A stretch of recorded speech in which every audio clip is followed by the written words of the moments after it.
Welcome, everyone, to Understanding Your Cat's Behavior. I'm very pleased to introduce Dr. Rachel Gellar, who is the founder and president of All Cats All the Time Incorporated, a 501c3 nonprofit dedicated to promoting the adoption of cats and preventing their surrender and abandonment by helping cat and animal shelters and cat owners who cannot otherwise afford to do so access cat behavior counseling free of charge for the cats in their care.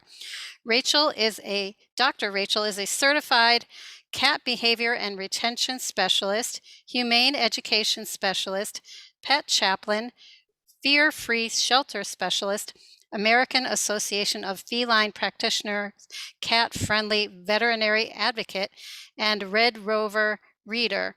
She is currently a cat behaviorist for cat and animal shelters all over the world, including working with adopters, training shelter volunteers, and instituting surrender prevention programs. She also provides individual cat behavior help to cat parents. And she also wrote a book called Saving the World One Cat at a Time, which was written to help resolving cats' behavioral and emotional problems with the goal of creating harmonious relationships between cats and their owners. Thank you so much for coming, Dr. Rachel. Well, thank you so much for having me. And you know, as you said, I am a cat behavior counselor, and it's not your everyday average job. So a question I am often asked is, why do you spend so much of your time helping cats? Why aren't you helping people? But the truth is, whenever you help cats, you're also always helping people. Now, people tend to assume that if a cat has a behavior problem, that problem must be with the cat. Most of the time, this simply is not true. Most of these cats are not difficult, and they really don't have behavior problems at all. The fact is, many times their humans have problems, and this creates problems for the cats. Now, whenever a human being has a serious problem, such as illness, bereavement, job loss, divorce, a pandemic, you will always find a cat suffering at the other end of it. So I've learned that you really never help a cat without also helping a person. Now, don't get me wrong. I help a lot of people whose cats just won't use that litter box. Cats will scratch on everything except for that lovely scratching post that you brought home for her. And what should you do when you bring home Fluffy as a companion for Puffy? And as it turns out, Puffy didn't want a new brother or sister all that much. But I also help people in distress. I'll give you an example. A woman contacted me to say she would have to surrender her cat. In fact, she started off the entire conversation by telling me she was sure there was nothing that I could do to help. You see, she had cancer and several small children. She was terrified, exhausted, and completely overwhelmed. Amidst all of this, if that wasn't already enough, she had an older cat, and she was feeling bad because she couldn't give the cat enough attention. This woman and I talked for a very long time. Actually, I did most of the listening and she did most of the talking, and that's okay. I listened to her describe her situation, and eventually I said, your children are stressed because you're sick, but they're going to feel even more stressed if they lose the family cat at the same time. I also reminded her that cats are fundamentally loyal, caring, and incredibly perceptive animals, something I'm sure a lot of you guys already know. So if her cat didn't receive the same amount of attention for a period of time because she was getting treated for cancer, well, that cat was part of the family. And that's what families do. And that's okay.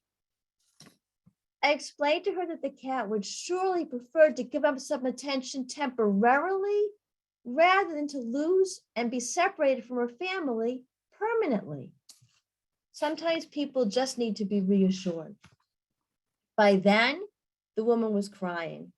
She said to me, do you really think it would be okay for me to keep my cat? So what I learned was she really didn't want to give up her cat at all. She wanted to do the right thing. She just was not sure what that was. So in the end, she kept her cat, and I promised my help and guidance and support.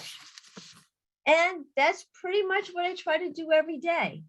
Work with people to solve cat behavior problems so people don't have to sacrifice the cats who they love. Now, I do a lot of cat behavior councils. I actually do between 900 and 1,000 cat behavior councils every year. And I do them all completely free of charge. It's my personal mission in life that I never wanted to be a financial barrier preventing people from keeping their cats in their homes. But when you do that many cat behavior councils with that many cats and that many people, you start to notice some patterns out there. And you start to notice some interesting things that people think. So I'd like to take this opportunity to dispel some myths about cats. So first one on my list is cats do not act out of revenge or spite with their pee or poop. Oh, I hear tales of woe. She peed on my bed to teach me a lesson. She peed on my laundry because she was mad at me. She peed on my luggage because she was upset that I went away on vacation. She peed on my shoes because she doesn't like my new boyfriend. Well, actually, maybe that one could be true. Cats are very good judges of character. But in all seriousness, I do want everyone to know that cats do not pee inappropriately out of spite or revenge or to teach us some kind of a lesson. I completely understand that it's easy to assign human qualities to cats because, they really do share so many of our emotions, but spite and revenge are qualities we humans can proudly call our very own. Cats are fastidious creatures, and a cat wants to use the litter box. So if she's not using her box, she's not trying to be bad on purpose. Cats don't think in terms of right or wrong the way we do. So a cat doesn't use her box because she thinks it's the morally correct thing to do. She uses her box because it fits her needs. And if she's not using the box, it's because in her mind, something or someone or some situation is preventing her from using that box. So she's solving her problem by thinking like a cat and not like a human. And that's really important for everyone to remember. So, second, that big basket of toys you have sitting in the living room, and every once in a while you throw them all on the floor for your cat to play with? Well, throwing a bunch of solo toys on the floor is not play. When I recommend that people play more with their cats, that's not what I have in mind. Now, with solo toys, the biggest drawback is the cat has to be both the predator and the prey. And that's not very realistic to your cat. So many times people say to me that their cats don't play. Oh, my cat doesn't play. She's old. Oh, my cat doesn't play. She's fat. My cat doesn't play. She's too lazy. But the problem is we humans don't take the time to properly trigger our cat's prey drive. And all cats have a prey drive, whether they're old or fat, or whether you think they're lazy. If your cat was living outdoors, she would have her prey drive triggered and she would eat to survive. So all cats do have a prey drive, but we need to trigger that prey drive. And a solo toy is not going to do the job. What toy does the job? A fishing pole type toy. And I'll tell you why.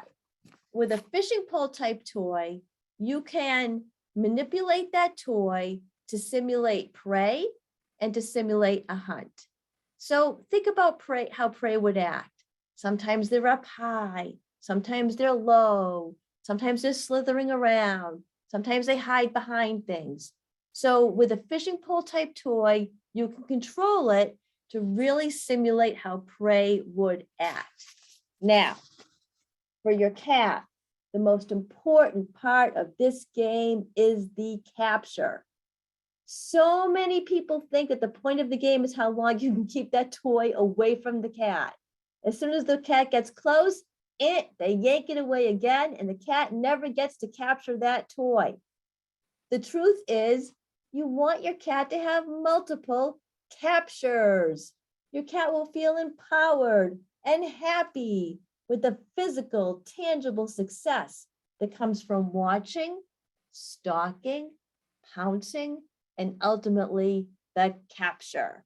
The capture is the rewarding part for your cat. So whip out that fishing pole type toy and stay with the game for a while. Really play with your cat and simulate that hunt. Intersperse the chasing and the pouncing with plenty of captures. Now, to make it a perfect play experience for your cat, I want you to finish the game with one last final successful juicy capture. After that final capture, we're going to follow it immediately with a treat. So again, think about how prey would act. The prey is getting tired. The prey gets injured. The prey dies. And now the cat can eat what he has captured. He can eat his prey. So when you follow the play session with a little treat, you can now simulate that feast that the cat would have after the hunt and capture. And now, once that cat eats his capture, that cat's brain is going to be releasing all of those feel-good chemicals. And your cat's going to feel like he's king of the castle or queen of her territory.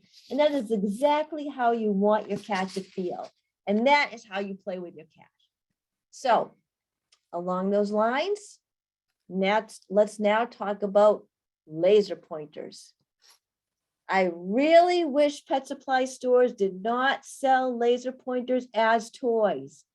They were developed to be used for PowerPoint presentations in the office, and that is where they should stay.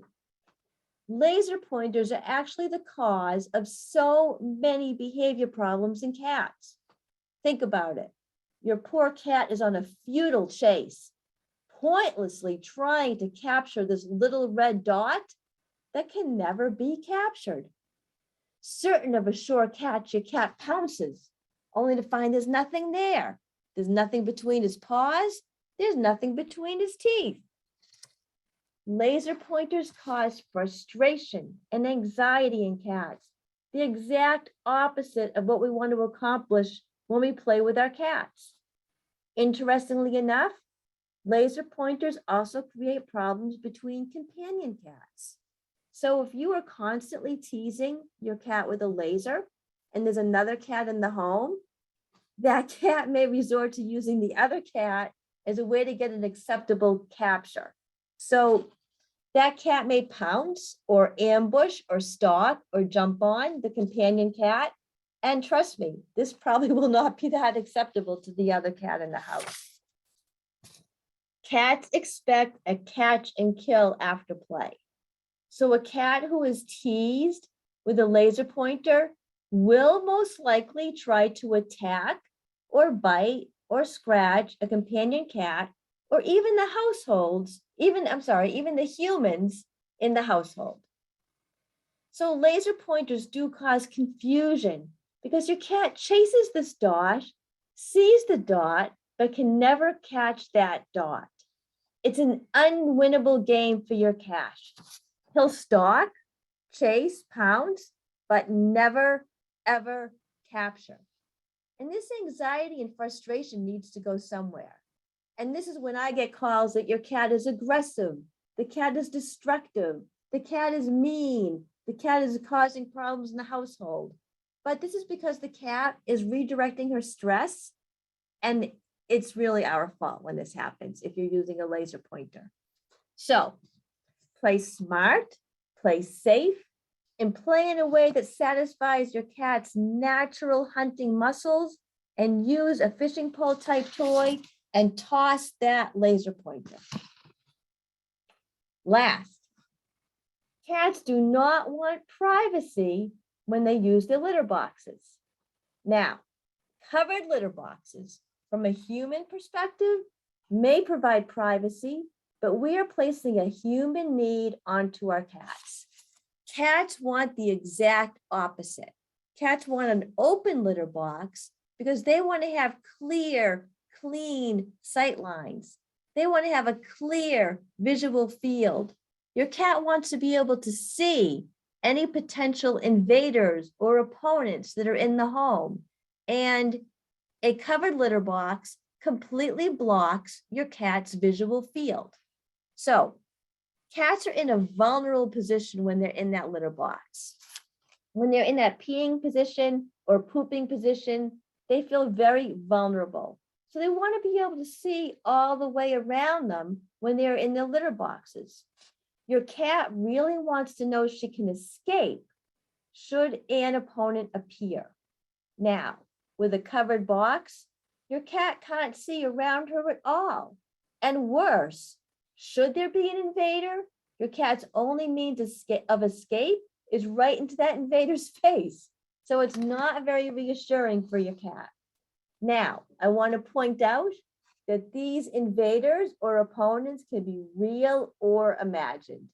Even only cats in the household who never go outside have this instinctive need to be aware of their invaders or opponents. So it's really important to have an open litter box, remove that cover, and have the box in an area where the cat can really see all the way around her. So boxes in closets, boxes behind furniture, boxes tucked beneath a sink or beneath a desk. These can all be a problem for your cat because the visual field is blocked. So how did I get here? How did I make a career of talking about pee and poop and litter boxes and scratching posts? Well, like a lot of things in life, I'm going to go ahead and blame my parents. My parents' views on pets, cats or otherwise, could not have been more different. My dad grew up in Dorchester, Massachusetts, and he grew up in a small, crowded apartment that his immediate family shared with his extended family. Now, this apartment did not allow pets, but it didn't matter. There was really no room for a pet. They barely had room for themselves. And my dad's family was very poor. They could hardly provide for the humans in the family, let alone having a cat or any other pet in the family. On the other hand, my mother grew up in a single family house with lots of room, and they had pets, and the pets were cherished family members and beloved companions in the household. Later in their marriage, my parents were forced to strike a bit of a compromise about pets in our home when their firstborn, me, seemed to have discovered an endless parade of cats in our neighborhood who really needed me and who somehow ended up at our house. But with bringing all of these cats home came lessons of responsibility. And I can remember this, it could have been yesterday. I was sitting at the breakfast table, eating my breakfast, and my dad came walking down the stairs and saw me eating breakfast. And he said, "Rachel, have you fed your cats yet?" And I said, "Oh no, Dad, but as soon as I finish eating breakfast, I promise I'm going to feed the cats." And he made me stop. And he said, "No, you need to feed your cats before you feed yourself. They're dependent on you. You are their caretaker, and they're vulnerable animals. Without you, they can't survive. So if you want to have these pets, you need to be responsible and need to take care of their needs before you take care of your own needs." So I stopped eating and I went and fed my cats. And I will say that that's a lesson that has stayed with me to this day. This probably happened when I was 5. I'm now 60. And to this very day, the first thing I do when I wake up in the morning is I feed my cats first. I take care of their litter boxes. I clean the boxes. I refill the water, and everything that my cats need to be happy and healthy, I make sure I do first before I do anything for myself. I deeply loved all of these cats that I had growing up. and I mourned their loss when one died. And at some point, I remember I had a notebook and I began to memorize the names and the faces of all of the cats who had lived, loved, and then died at our house. And one day I did ask my dad whether he thought all of those cats would meet me in heaven and whether they would recognize me and I them. He assured me that they would.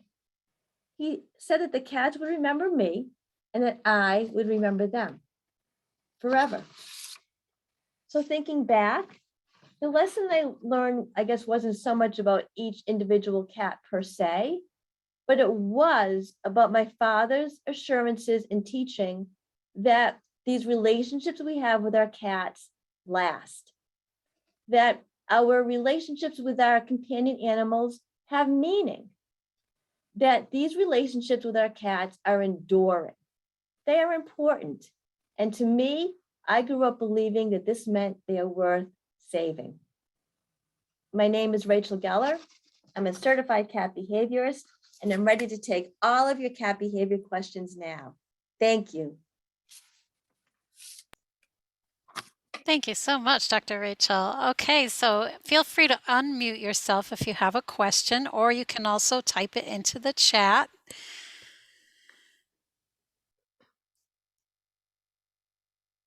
Don't be shy. Don't be shy.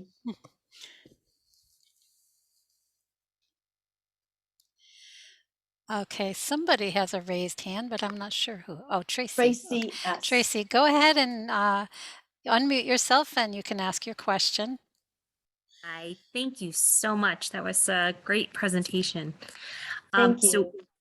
So we have, we're a 3-cat household. We started out, our oldest is 15, and then we got 2 kittens 4 years ago.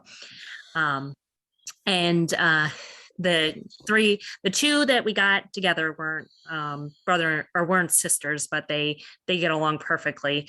But still, like the older cat, they don't get along.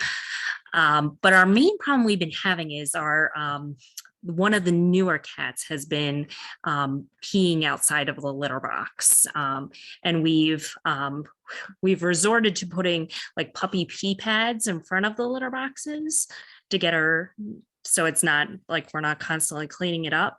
And she pees on those, but she like right in front of the box, but will not go in the box anymore. Okay. And the boxes are uncovered? Yes. Okay. So so one of the first things I usually like people to do is to really look at the location of their boxes. So is your box against a wall? Is it in a corner? Is it under something like a desk or a table? So what's the location of the box? They are all, 2 of them are like against a wall, in corners. Okay.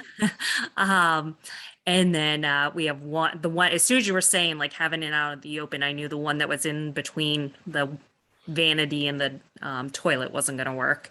Yeah, But I didn't think yeah. about the ones that were near the wall. Like it just seemed like the most convenient location for us, but Yeah. And honestly, sometimes just pulling the litter box away from the wall 8 to 10 inches is enough to increase that cat security level enough to get the cat to venture into the box.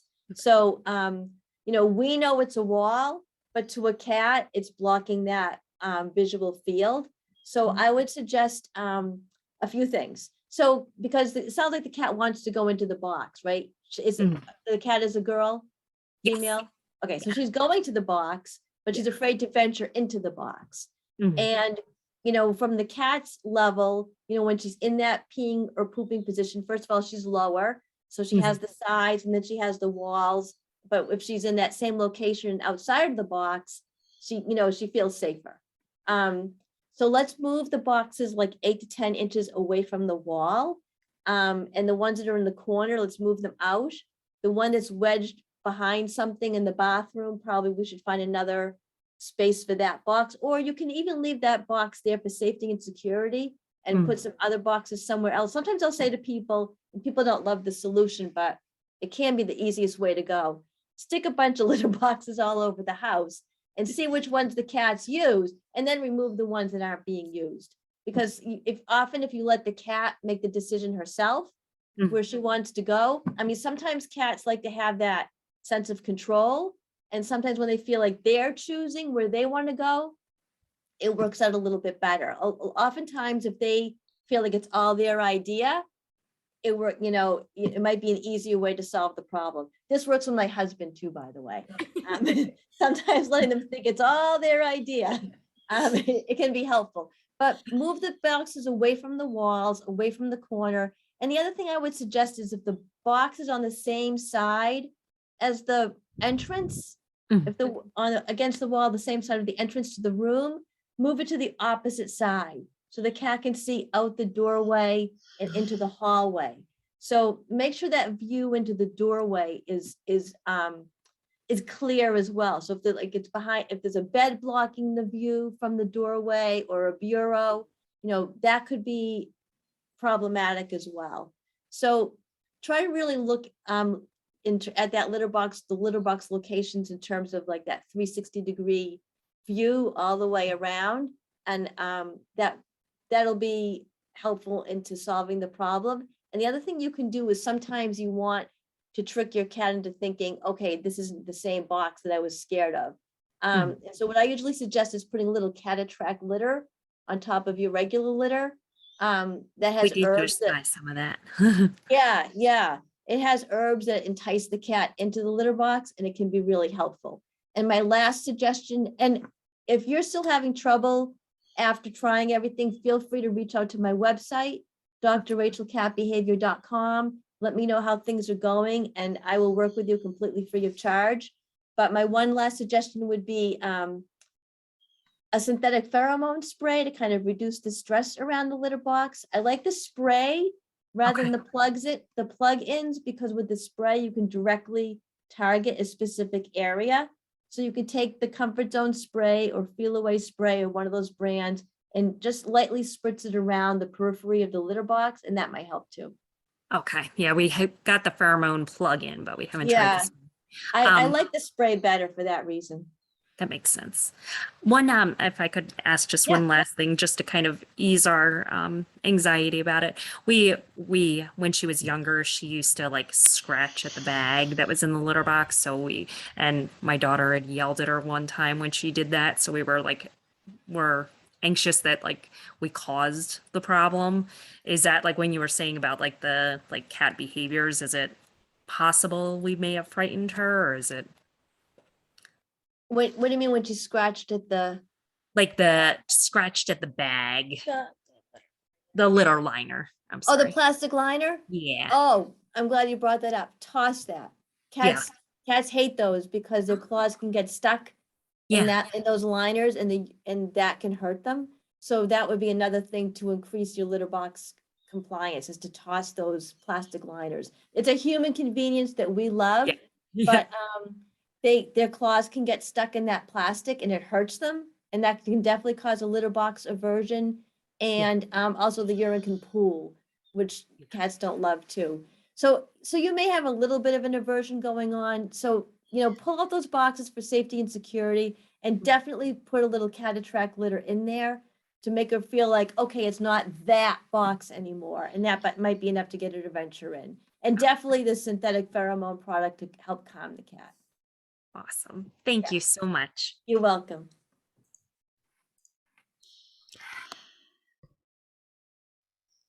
Okay, anybody else have a question? Just feel free to unmute yourself and speak, or if you want to type something in chat, you can also do that. Hi. Hi, Hi. go This is ahead. Carol Hanson Morgan.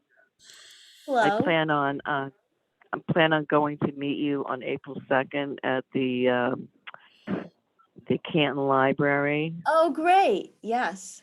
Yes. And because I mean I have 8 million questions. I could spend about 10 hours with you with my problems with my cats, but I won't torture you with that. But I have 2 female cats. They're 3 years old, And it started when the fighting, when they were a year old, and a neighbor's cat came up to the front door. Wait a minute, I'm gonna take you off speaker. A neighbor's cat came up to the front door, and my cat Jeannie, she like flipped out because she couldn't get at that cat, so she took it out on her sister and like beat the crap out of her. Like Marilyn was like screaming like she was being murdered, and there was a lot of fur flying. There was no injuries or blood drawn, but poor Marilyn didn't know or understand why her sister was beating the crap out of her. And after that, there was a lot of tension, and Jeannie would beat her up, stalking her and everything. Yeah. And finally, I had to do the whole separation thing. I watched a lot of Jackson Galaxy videos, and I separated them in different floors, different rooms. I did the whole baby gate thing, reintroduction, and slowly, reintroduce them by feeding them, with the baby gate, Yeah. so they could see each other, smell each other, and then eventually had them in the same room, supervised, and they would get along. But Marilyn never forgot that her sister beat the crap out of her. Now Marilyn is the aggressor. And she is the one who's going after her sister. This has been going on 2 years. And And Jeannie is the, how old is Marilyn and how old is Jeannie? their sisters from the same litter, and they're 3 years old. Okay. They were born outside. Okay. All So right. that comes with their own. Here's what I want you to do. Since you've already done the reintroductions, which was good. But what I want you to do is your cats are young and they haven't reached social maturity yet. So that's the good news, is we can still really solve this problem. So I want to teach you a method that I call distraction and redirection. And on top of that, I want you to get on a regular schedule of what I call interactive play therapy. So you heard me talk a little bit about play. I want you to get out a fishing pole type toy. I want you to have play sessions with both of your cats that last, and do them separately if you can. They last a good 10 to 15 minutes. And during that time, I want you to provide each cat with about 8 to 10 captures. Now, during the session, you're going to provide multiple captures. And when the cat notices that the toy isn't moving, she'll loosen her grip, and then you can start the game up again. So each time the cat has a capture, she feels satisfied. Her brain releases feel-good chemicals. She develops positive associations, and she releases tension. So I want you to stay with the game for a while. At the end of the game, we're going to do exactly what I said before in my presentation. We're going to wind the game down. I don't want you to look at your watch and say, oh, it's been 15 minutes, time to end the session. I want you to wind it down. Again, think about the prey getting tired, the prey gets injured, the prey gets died. And I want you then to let your cat have one last final juicy capture and really sink her paws and her teeth into that toy, and then follow it with food.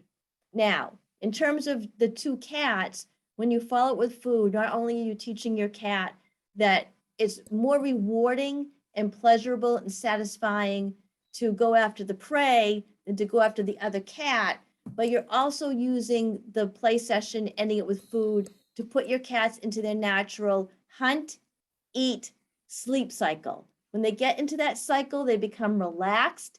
They're not revved up anymore. They're calmed down, and they feel content and ready for a nap. So I want you to get going with that. But I now Where do you want get those fishing pole toys? You can get them at any pet supply store like Petco or PetSmart. Or after we're done, if you want to go on my website and just give me your name and address, I'm happy to send you some. I can even bring you some at the Canton event. So let me know. But you can Mhm. get a fishing pole type toy at any pet supply store. But so I want you to get on this regular schedule, but now I want you to use this to your advantage. And here's where the distraction and redirection method comes.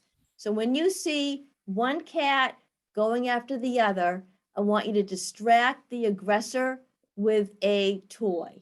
When you distract your cat with a toy, and it can be something that makes a noise, a crinkly mylar ball, some of those toys that you shake that make a noise, like they have stuff inside of them, distract your cat with a Right. toy. And when you do this, you shift that cat out of the aggressive mode and into the positive mode of a hunter. All cats would rather go after the prey, especially I now know that you're Marilyn on. loves those. I don't mean to interrupt, but Marilyn loves those spiral toys. They're plastic, Yeah, and I throw them, and she fetches them, and she makes those hunting sounds, and she brings it yep, back to me. I mean, yep. she'll do that for hours, and Okay, I so will we're do gonna, that. which is great. So now we're gonna take that and make it, therapeutic rather than regular fun.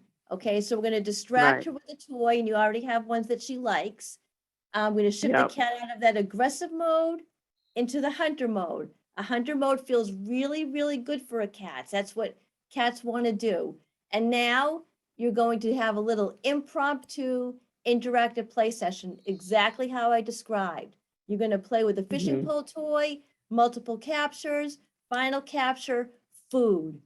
The aggressive cat gets to release her anxiety. The bullied cat remains safe. Everybody wins. So that's what I want you to start doing right away. So your cats both feel rewarded and satisfied through play and not each other. But then you're going to distract and redirect to stop the behavior from happening in the first place.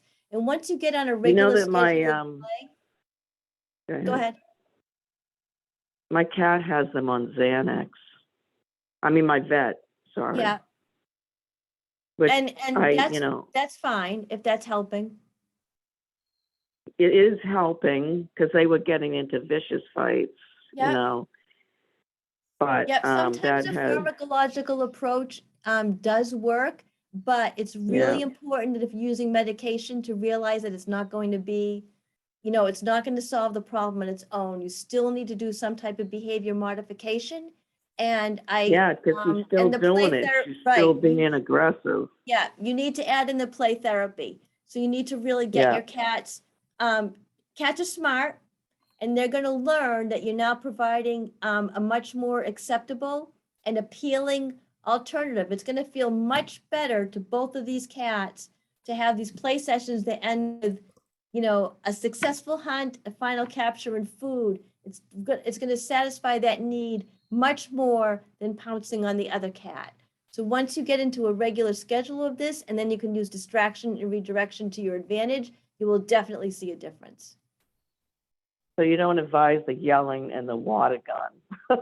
No, no. So first of all, yelling doesn't work. Punishments in I general don't know. work. So a squirt bottle, all that's going to happen is you're going to get a wet cat that's going to wait for the next time to Yep, cry again. That's all that's going to happen.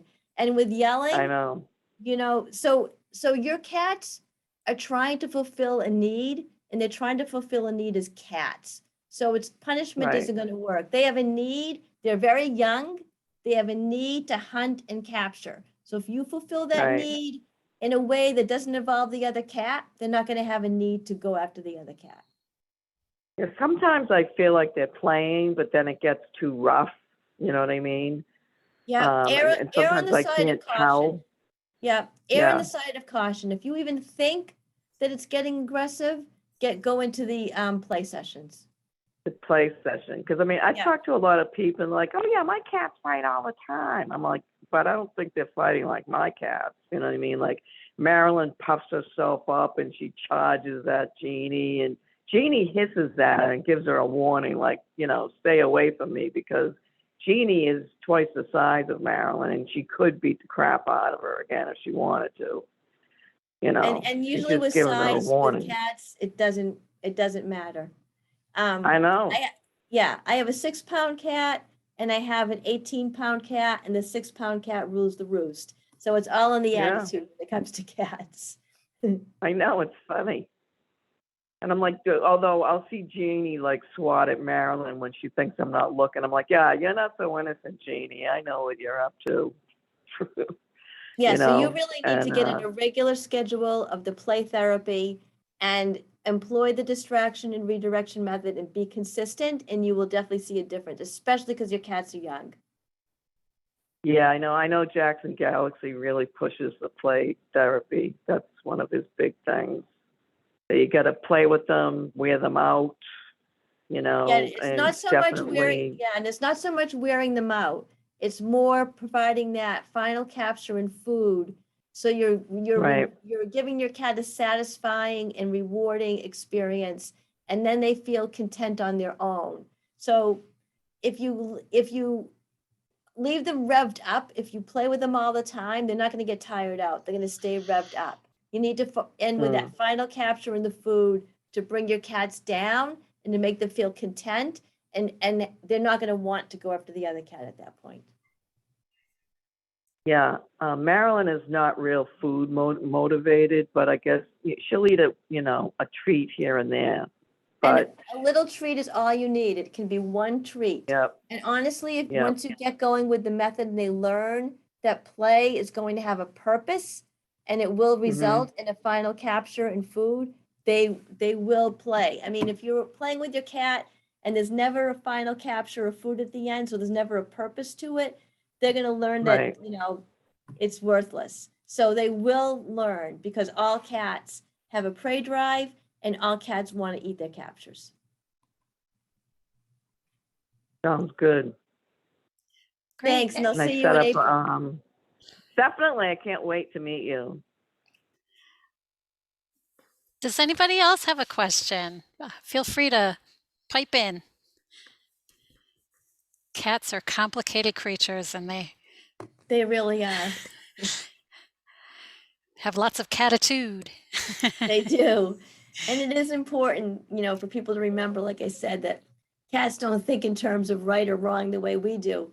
A lot of the reasons we interpret the way humans would, but again, cats are just trying to solve some need they have, fix some problem, and they're choosing a solution as a cat and not as a person. And that's really important to remember.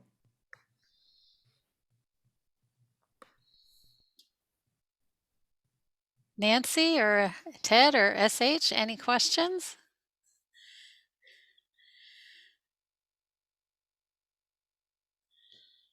Am I unmuted now?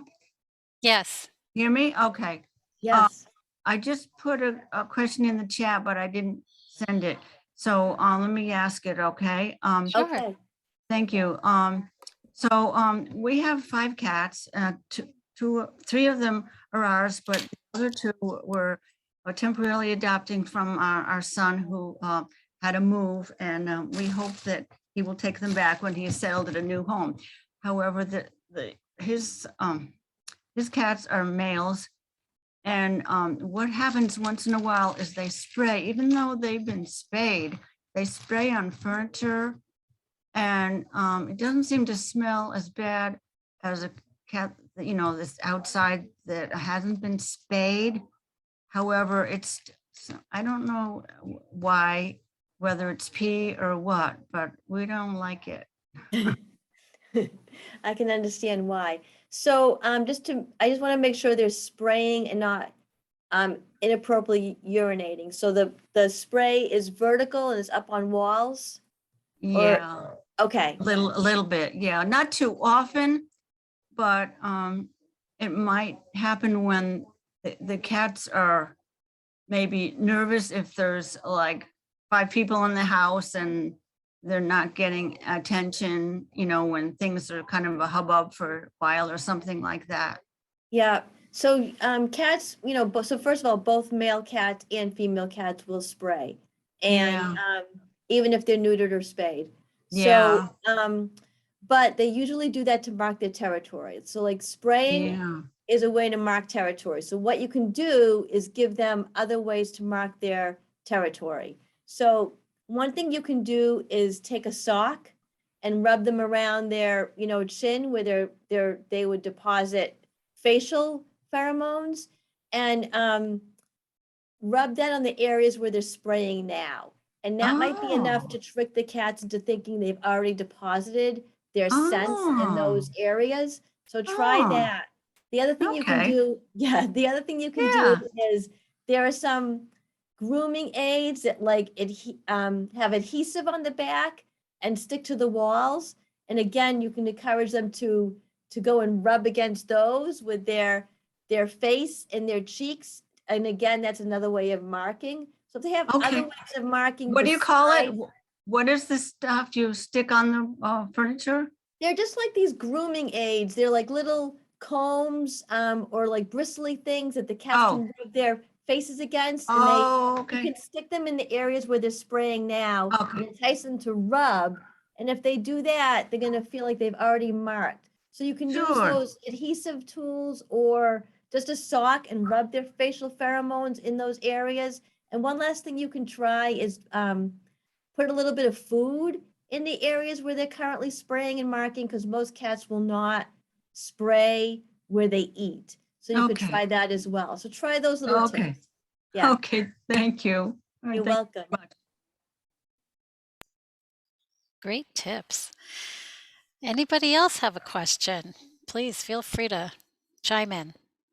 And if I didn't get to your questions or you think of something after, like I said, feel free to go to my website, drrachelcatbehavior.com, and I'm happy to help any other questions you might have. Can you also talk a little bit about your book?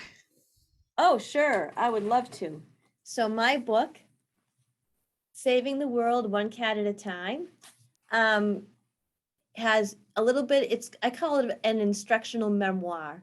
It's a little bit about me and a lot about cat behavior and solutions to different cat behavior problems. And it is available on Amazon, and I believe the library is going to get a copy as well. And I donate 100% of the proceeds from my book to local cat shelters. And I know, I think it was Carol who's coming to my talk in Canton. I'm actually doing a book signing after that talk, and I will be donating 100% of the proceeds from that day to the Cat Canton Rescue. So it's really a personal mission of mine with the book to not only help people with cat behavior problems, but then use that money to help shelters and rescues who are saving cats. That's wonderful. Any other questions? Okay, I think everyone's asked their questions.